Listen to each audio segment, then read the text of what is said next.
Hello friends, welcome to my new video. So ಮೊನ್ನೆ 3 June 2025ರಲ್ಲಿ RCB ಈ ಸಲ ಗೆದ್ದುಬಿಡ್ತು. So RCB ಗೆದ್ದು 3ನೇ ತಾರೀಕು ಮತ್ತು 4ನೇ ತಾರೀಕು ಅದು RCB ಎಲ್ಲಿ ಗೆದ್ದಿತ್ತಪ್ಪ ಅಂತಂದರೆ ಅಹಮದಾಬಾದ್ನಲ್ಲಿ ಮ್ಯಾಚ್ ನಡೆದಿತ್ತು, ಅಲ್ಲಿ ಗೆದ್ದು. ಬಟ್ ಗೆದ್ದು ಆಚರಿಸೋಗೋಸ್ಕರ ವಿಜಯೋತ್ಸವ ಆಚರಣೆಗೋಸ್ಕರ ಅವರು ಬೆಂಗಳೂರಿನಲ್ಲಿ ಒಂದು ದೊಡ್ಡದೊಂದು ಫಂಕ್ಷನ್ ಇಟ್ಟಿದ್ರು. ಸೊ ಮೆರವಣಿಗೆ ಅಂತ. ಸೊ ವಿಧಾನಸೌಧದಿಂದ ಏನದು ಚಿನ್ನಸ್ವಾಮಿ ಕ್ರೀಡಾಂಗಣದಲ್ಲಿ. ಸೊ ಅಲ್ಲಿಂದ ಮೆರವಣಿಗೆ ಮಾಡುವಾಗ 11 ಜನ ಸಾವನ್ನಪ್ಪಿದ್ದಾರೆ ಅಂತ ಎಲ್ಲ ನ್ಯೂಸ್ದವ್ರು ಹೇಳ್ತಾಯಿದ್ರು. ಸೊ ಅವರು 11 ಜನ ಯಾರಂತೆಲ್ಲ ಈ ವಿಡಿಯೋದಲ್ಲಿ ಫುಲ್ ಡೀಟೇಲ್ಸಾಗಿ ಹೇಳ್ಕೊಡ್ತೀನಿ. ಸೊ ಮತ್ತು ಆ 11 ಜನಕ್ಕೆ ಅವ್ರ ಫ್ಯಾಮಿಲಿಗೆ ಕರ್ನಾಟಕ ಸರ್ಕಾರ ಏನು ಮಾಡಿದೆ ಮತ್ತು ಏನೆಲ್ಲ ರಕ್ಷಣೆ ಕೊಟ್ಟಿದೆ ಮತ್ತು ಅಲ್ಲಿರ್ತಕ್ಕಂಥ ಎಲ್ಲ ಪೊಲೀಸ್ ಸಿಬ್ಬಂದಿ ಮತ್ತು ಪೊಲೀಸ್ ಕಮಿಷನರ್ಗೆ ಏನೆಲ್ಲ ಮಾಡಿದೆ ನಮ್ಮ ಕರ್ನಾಟಕ ಸರ್ಕಾರ. ಸೊ ಅದು ಸಂಪೂರ್ಣವಾಗಿ ವಿಡಿಯೋ ಮಾಡ್ತೀನಿ. ಸೊ ಯಾರಾದರೂ ನಮ್ಮ ಚಾನಲ್ಗೆ ಹೊಸಬರಿದ್ದರೆ ನಮ್ಮ ಚಾನಲ್ಗೆ ಸಬ್ಸ್ಕ್ರೈಬ್ ಮಾಡಿ ಮತ್ತು ಈ ವಿಡಿಯೋ ಲೈಕ್ ಮಾಡಿ ಮತ್ತು ನಿಮ್ಮೆಲ್ಲ ಫ್ರೆಂಡ್ಸ್ಗೆ ಈ ವಿಡಿಯೋ ಶೇರ್ ಮಾಡಿ. ಸೊ ಮೊನ್ನೆ ತಾನೇ 3ನೇ ತಾರೀಕು ನಮ್ಮ IPL RCB ಗೆದ್ದು. ಸೊ 18 ವರ್ಷದಿಂದ ಸತತ 18 ವರ್ಷದಿಂದ ಕಾಯ್ತಾ ಇದ್ದರು ಯಾವಾಗ ಗೆಲ್ಲುತ್ತೆ ಅಂತ. ಬಟ್ ಇವಾಗ 17 ವರ್ಷದಿಂದ 18 ವರ್ಷಕ್ಕೆ ಗೆದ್ದಿದೆ. ಸೊ ಅದು ಕೂಡ ಒಳ್ಳೆ ನ್ಯೂಸು. ಬಟ್ ಏನು ಮಾಡೋಕ್ಕಾಗತ್ತೆ. ಸೊ ಅದರಲ್ಲಿ ಕೂಡ 11 ಜನ ಸತ್ತು ಹೋದರು, ಇದು ಸರಿಯಲ್ಲ. ಸೊ ಇದು ಅವ್ರದ್ದು ರೆಸ್ಪಾನ್ಸಿಬಿಲಿಟಿ ಯಾರ್ದಪ್ಪ ಅಂದರೆ ಗೌರ್ಮೆಂಟ್ದು ಮತ್ತು ಪೊಲೀಸ್ದು.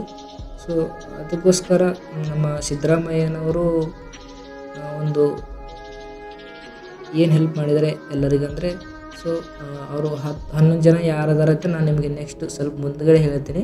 ಸೊ ವಿಡಿಯೋ ಸ್ಕಿಪ್ ಮಾಡೋಕ್ಕೆ ಹೋಗಬೇಡಿ. ಮೊದಲು 11 ಜನಕ್ಕೆ ಏನೆಲ್ಲ ಮಾಡಿದ್ದಾರೆ ನಮ್ಮ ಸಿದ್ದರಾಮಯ್ಯನವರು ಅಂತ ಹೇಳ್ಕೊಡ್ತೀನಿ. ನೋಡಿ, ಇಲ್ಲಿ ಒಂದು ಇದು ತೋರಿಸಿ ನಿಮಗೆ ನೋಟಿಸ್, ಇಲ್ಲಿ ನೋಡಿ ಕರ್ನಾಟಕ ಸರ್ಕಾರ ಅಂತ. ಸೊ ಇಲ್ಲಿ ಮುಖ್ಯ ಕಾರ್ಯದರ್ಶಿ ಡಾಕ್ಟರ್ ಶಾಲಿನಿ ರಜನೀಶ್ IAS ಅಂತ, ಚೀಫ್ ಸೆಕ್ರೆಟರಿ. ಸೊ ಟಿಪ್ಪಣಿ ಇದೆ ನೋಡಿ, ಏನಿದೆಯಪ್ಪ ಅಂತಂದರೆ ದಿನಾಂಕ 4/6/2025ರಂದು RCB ತಂಡದ ವಿಜಯೋತ್ಸವದ ಅಭಿನಂದನಾ ಸಮಾರಂಭದಲ್ಲಿ ಸಂಭವಿಸಿದ ಕಾಲ್ತುಳಿತ ದುರಂತದಲ್ಲಿ 11 ಜನ ಮೃತಪಟ್ಟಿದ್ದು. ಅಂದರೆ 4ನೇ ತಾರೀಕು RCB ತಂಡ ವಿಜಯೋತ್ಸವದ ಅಭಿನಂದನಾ ಸಮಾರಂಭದಲ್ಲಿ, ಅಂದರೆ 3ನೇ ತಾರೀಕು RCB ಗೆದ್ದುಬಿಡ್ತು. ಗೆದ್ದ ತಕ್ಷಣ 4ನೇ ತಾರೀಕು ಅದರ ವಿಜಯೋತ್ಸವ ಅಂದರೆ ಅಭಿನಂದನಾ ಸಮಾರಂಭ ಅಲ್ಲಿ ಫಂಕ್ಷನ್ ಇಟ್ಕೊಂಡಿದ್ರು. ಅದು ಸಂಭವಿಸಿದ ಕಾಲ್ತುಳಿತ ದುರಂತದಲ್ಲಿ 11 ಜನ ಮೃತಪಟ್ಟಿದ್ದು, ಅಂದರೆ 11 ಜನ ಮೃತಪಟ್ಟಿದ್ದಾರೆ ಹಾಗೂ ಸುಮಾರು ಜನ ಗಾಯಗೊಂಡಿದ್ದು, ಅಂದರೆ 11 ಜನ ಮೃತಪಟ್ಟಿದ್ದಾರೆ ಮತ್ತು ಎಷ್ಟೋ ಜನ ಗಾಯಗೊಂಡಿದ್ದಾರೆ ಅಂತ ಹೇಳಿದ್ದಾರೆ. ಸೊ ರಿಪೋರ್ಟ್ ಪ್ರಕಾರ ಸೊ ವಿವಿಧ ಸರ್ಕಾರಿ ಹಾಗೂ ಖಾಸಗಿ ಆಸ್ಪತ್ರೆಗಳಲ್ಲಿ ಚಿಕಿತ್ಸೆ ಪಡೆಯುತ್ತಿದ್ದಾರೆ. ಅಂದರೆ ಕೆಲವೊಂದಿಷ್ಟು ಗಾಯಗೊಂಡವರು ಕೆಲವೊಂದಿಷ್ಟು ಗೌರ್ಮೆಂಟ್ ಹಾಸ್ಪಿಟಲಲ್ಲಿ ಏನದು ಟ್ರೀಟ್ಮೆಂಟ್ ತೊಗೋತಾ ಇದ್ದಾರೆ ಮತ್ತು ಪ್ರೈವೇಟ್ ಹಾಸ್ಪಿಟ್ಲಲ್ಲೂ ಕೂಡ ಟ್ರೀಟ್ಮೆಂಟ್ ತೊಗೋತಿದ್ದಾರೆ ಅಂತ ಹೇಳ್ತಾ ಇದ್ದಾರೆ. ಸೊ ಮಾನ್ಯ ಮುಖ್ಯಮಂತ್ರಿಗಳು ಈ ಪ್ರಕರಣ ಗಂಭೀರವಾಗಿ ಪರಿಗಣಿಸಿದ್ದು ಚಿಕಿತ್ಸಾ ವೆಚ್ಚವನ್ನು ಸರ್ಕಾರದಿಂದ ಭರಿಸುವಂತೆ ಸೂಚನೆ ನೀಡಿದ್ದಾರೆ. ಅಂದರೆ ಇಷ್ಟೆಲ್ಲ ಆಗಿದೆ ಅಂದರೆ ಗೌರ್ಮೆಂಟ್ ಕಡೆಯಿಂದ ತಪ್ಪಿದೆ. ಅದಕ್ಕೋಸ್ಕರ ನಮ್ಮ ಸಿದ್ದರಾಮಯ್ಯನವರು ಏನು ಹೇಳಿದಾರಪ್ಪ ಅಂತಂದರೆ ಇದೆಲ್ಲ ಅವ್ರಿಗೇನು ಖರ್ಚಾಗುತ್ತೆ, ಟ್ರೀಟ್ಮೆಂಟ್ ಅಮೌಂಟ್ ಏನಿರುತ್ತಲ್ಲ ಅದೆಲ್ಲ ಗೌರ್ಮೆಂಟೇ ಕೊಡುತ್ತಂತ, ಅದೆಲ್ಲ ವೆಚ್ಚ ಕೊಡುತ್ತೆ ಅಂತ ಹೇಳಿದ್ದಾರೆ. ಸೊ ಇನ್ನು ಅದರನ್ನೆಯ ಗಾಯಾಳುಗಳಿಗೆ ಸೂಕ್ತವಾದ ವೈದ್ಯಕೀಯ ನೆರವನ್ನು ಆರೋಗ್ಯ ಮತ್ತು ಕುಟುಂಬ ಕಲ್ಯಾಣ ಇಲಾಖೆ ವತಿಯಿಂದ ಒದಗಿಸಲು ಕ್ರಮ ಕೈಗೊಳ್ಳುವುದು. ಅಂದರೆ ಎಲ್ಲ ಕಡೆಯಿಂದ ಟ್ರೀಟ್ಮೆಂಟ್ ಕೊಡೋ ಹಾಗೆ ಅವರು ಸಹಾಯ ಮಾಡ್ತಾರೆ ಅಂತ ಹೇಳಿದ್ದಾರೆ. ಸೊ ಮುಂದುವರೆದು ಸುವರ್ಣ ಆರೋಗ್ಯ ಸುರಕ್ಷಾ ಟ್ರಸ್ಟ್ ಅಗತ್ಯ ಸಮನ್ವಯ ಕ್ರಮ ತೆಗೆದುಕೊಳ್ಳಲು ಸೂಚಿಸಿದೆ. ಅಂದರೆ ಇದೊಂದು ಟ್ರಸ್ಟ್ ಇದೆ, ಟ್ರಸ್ಟ್ ಎಲ್ಲ ಇದೆಲ್ಲ ಹೆಲ್ಪ್ ಮಾಡುತ್ತೆ ಅಂತ ಹೇಳಿದ್ದಾರೆ. ಸೊ ಇಷ್ಟೆಲ್ಲ ಹೇಗಿದೆ. ಬಟ್ ಅವರು 11 ಜನ ಯಾರಿದ್ದಾರೆ ಅಂತ ಸೊ ಹೇಳ್ತೀನಿ. ಸೊ ಯಾವೂರಿಂದ ಇದ್ದಾರೆ ಅಂತ, ಸೊ ಅವ್ರ ಹೆಸರು ಏನಂತ, ಅವ್ರದ್ದು ಫೋಟೋ ಕೂಡ ತೋರಿಸ್ತೀನಿ ನೋಡಿ. ಇವಾಗ ಇಲ್ಲಿ ನೋಡಿ, ಮೊದಲನೇದಾಗಿ ಶ್ರವಣ ಅಂತ, ಇದು ಚಿಕ್ಕಬಳ್ಳಾಪುರದಿಂದ ಹುಡುಗ.